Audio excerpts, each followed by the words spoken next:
you know, it's got to be kind of awesome, isn't it? Yeah, yeah. I mean, it's built like the old European opera Mm-hmm. houses, you Yep. know, in a horseshoe. How was the crowd response last night in comparison to the other shows that you guys have played? It was good. Pardon me. Yeah, Oh, we've you're had ready. really good responses so far. You know. Yeah. Good energy, Yeah, yeah. clap pauses. Yeah. Okay, Yep. so we're rolling, are we, Victor? Yes. Well, Chris, I can say welcome back to Texas because I saw you when you were in Blast in Dallas, the first time that you were with Blast in Dallas. So welcome back. Thanks. It's good to be back. Now, you went to the University of North Texas. Yep. When was that, and where did that fit into Arizona? I got my undergrad at Arizona State University for music education, and then went to North Texas for my master's degree. Worked on that for a while, and then basically actually jumped from that degree to do Blast, and then teaching this and that. Were you recruited to join Blast? Actually, yes. I was after North Texas. I was teaching in Arizona, and one of my old professors from North Texas, Paul Rennick, gave me the phone call, asked me to be in part of the to be in Blast, just because he knew my playing abilities and knew I was a versatile percussionist. So I joined up with Blast and did it for about a year and a half, last tour, and then did some other playing things. I did some stuff in Japan for Disney and this and that between, and then got a call to come back to this cast, and now I'm back on the road with Blast again. So. Which do you enjoy the most? Which Blast or? Well, do you enjoy Blast the most? Oh, but as far as playing, performing aspect, yeah, definitely Blast. Is because you know you don't get to play for 2,000 people every night on your favorite instruments, doing a solo and stuff like that. Blast is definitely the extreme of what I enjoy doing as a musician. You're the one who opens the show. And and I wonder when you're standing there waiting for your cue to start, what is it like knowing that I'm the guy who kicks it off? For the first few shows, you know, kind of nerve-wracking, you know, just knowing that everyone's kind of relying on you to start it, but also just the responsibility I know I have to start it is a good feeling, you know. Just starting the whole show with that level of intensity that's fun. So I kind of like the nerves, you know. So it's a good time. Gets the adrenaline rush going. Yeah, definitely does. Yeah. There doesn't appear to be a conductor, but there has to be somebody that acts in the capacity of the conductor. Some pieces have a conductor. Something like Bolero, where all the musicians can rely on one musician to keep some sort of tempo, like a chamber ensemble type of setting.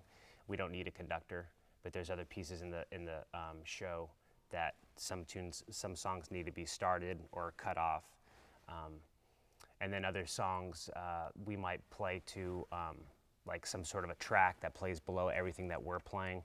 So I would say 90% of the show is just everyone's feeding off of what they're hearing, you know.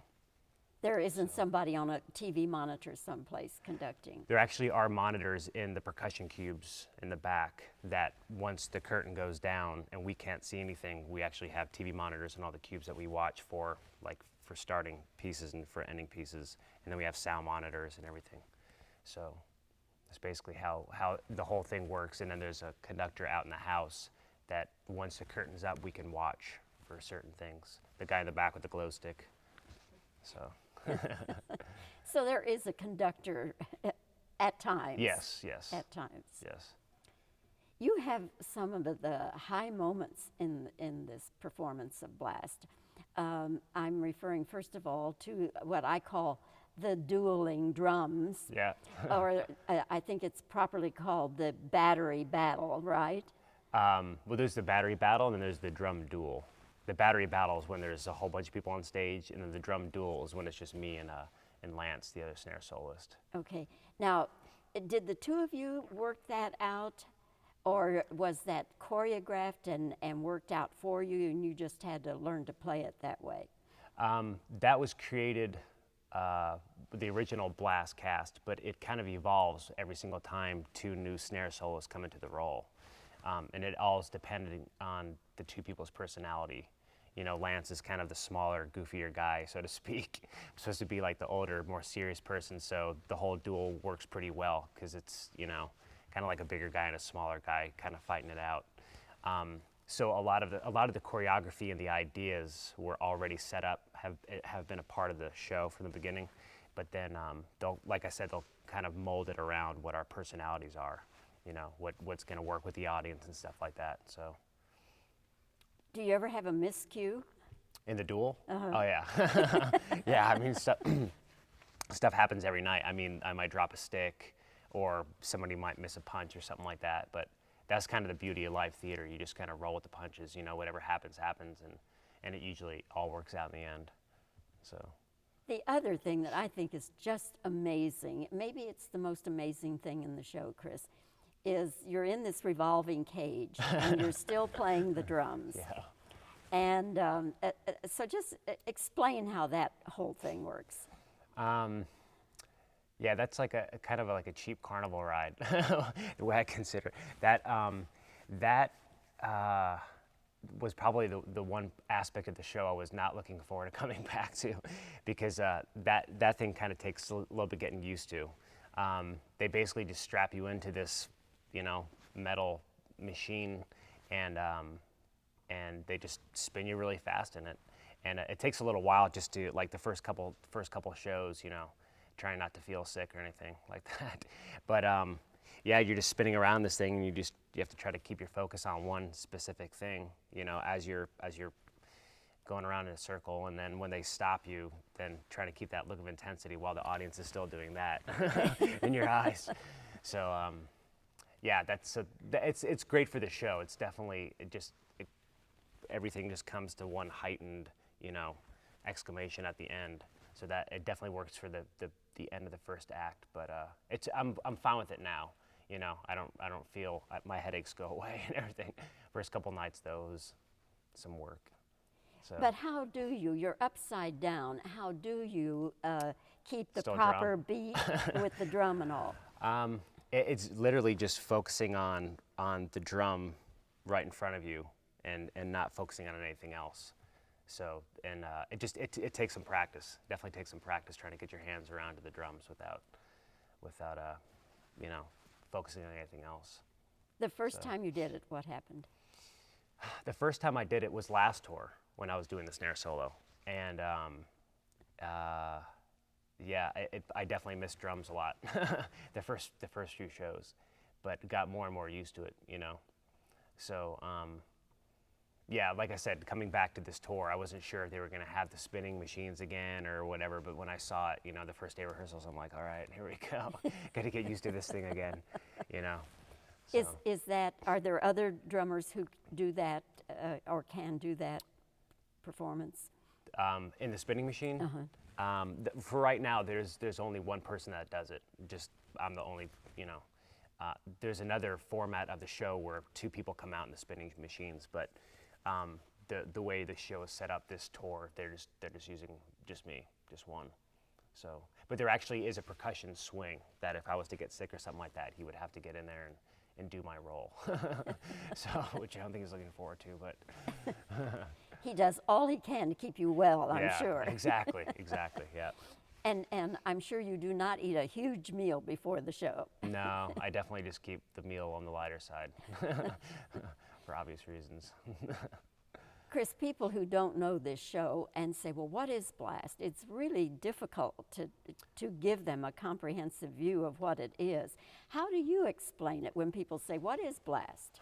There's a few different ways you could explain it. One is, one concept I like to think of is literally the pit of musicians that would normally be like in a normal musical, like Miss Saigon or Les Mis or something. Well, literally, it's like all the pit musicians came up on stage, and all of the acting and choreography everything's involved with the musicians. Some people will say, you know, it's like a marching band on stage. I don't think that's a good enough explanation of it, because the show involves like all different styles of music, jazz, rock, some Latin stuff, you know, the whole percussion feature. It's for anyone. If you're a musician or you're not a musician, you're going to love the show just because they're telling Blast is telling stories through music and through choreography and colors. You know, there's the whole color scheme throughout the whole show. So if people just want to come and be completely blown away by something there's nothing really else out there. A lot of people compare it to Stomp, because there's a lot of drumming on stage and stuff like that. But I've never seen another show out there that has the same kind of packaged idea as Blast portrays. No, because it's very theatrical. It's dance, it's ballet, it's wonderful use of instruments that we don't always get to hear or Yep. see performed. And as you say, telling stories and very fast-paced and moments when you're seeing things that you probably haven't seen before. So it's a great show, it really is. As one who has seen it now 3 times, Yeah. I think maybe on one of those shows I went back a second time. So maybe I've seen it 4 times. Yeah. And I enjoy it every time. Chris, thanks for your time today. Oh, you're very It's welcome. really nice talking with you. You too. Appreciate it. Just stay where you are because he's going to have to move the camera around. And I'm going to have to re-ask some. Okay. Yeah.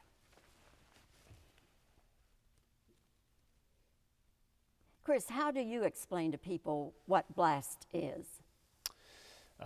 Blast is a show that instead of having singers up on stage, so to speak, or actors, the musicians literally crawl out of the orchestra pit and perform on stage and tell a story through music and through colors. And That's good. okay. That's fine. All right.